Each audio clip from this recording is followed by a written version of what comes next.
જમીન મુદ્દે કચ્છના રણમાં ગોળીબાર, પાંચ ગાડી ભરીને આવેલા જૂથનું બીજા જૂથ પર ધડાધડ ફાયરિંગ, એકને માથામાં ગોળી મારી પતાવી દીધો, અન્ય 3 લોહીલુહાણ. કચ્છના રણમાં મીઠું પકવવાની જમીન કબજે લેવા બાબતે ગોળીબાર થયો હતો. ફોર્ચ્યુનર, બોલેરો સહિત 5 ગાડીઓ ભરીને આવેલા એક જૂથે સામે તરફ ઊભા અન્ય એક જૂથ પર ધડાધડ ફાયરિંગ કર્યું હતું, જેમાં એક વ્યક્તિ માથામાં ગોળી વાગતા ઘટના સ્થળે જ ઢળી પડ્યો, જ્યારે અન્ય 3ને લોહીલુહાણ હાલતમાં હોસ્પિટલમાં ખસેડવામાં આવ્યા હતા. ગોળી માર્યા બાદ હોસ્પિટલમાં લઈ જવાતા ઈજાગ્રસ્તને ગાડીથી કચડવાનો પણ પ્રયાસ કરવામાં આવ્યો હતો.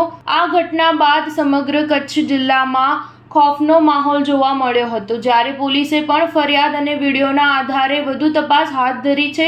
કચ્છના રણમાં અસંખ્ય એકરોમાં નમક ઉત્પાદન પ્રતિવર્ષ વધી રહ્યું છે. રણની સૂકી દરા નમક ઉત્પાદકો માટે ફળદ્રુપ સાબિત થાય છે, જેને લઈ રણમાં આવેલા અભયારણ્ય વિસ્તારમાં પણ નમક એકમોનો પગપેસારો જગજાહેર છે અને તે વિશેની ફરિયાદો સમયાંતરે ઉઠતી રહે છે. આ વચ્ચે રણમાં મીઠા માટે જમીન કબજે લેવા મામલે ગત સોમવારે 2 જૂથ આમને સામને આવી જતા એક જૂથે બીજા જૂથ પર બંદૂક વડે ફાયરિંગ કર્યું હતું, જેમાં 4 લોકો ઘાયલ થયા હતા. તે પૈકી દિનેશ કોહલીને માથાના ભાગે ગોળી વાગતા રાજકોટની ખાનગી હોસ્પિટલમાં સારવાર બાદ તેનું આજે સવારે મોત થયું છે. સ્ટાર ન્યૂઝ 7 હંમેશા સચ્ચાઈની સાથે.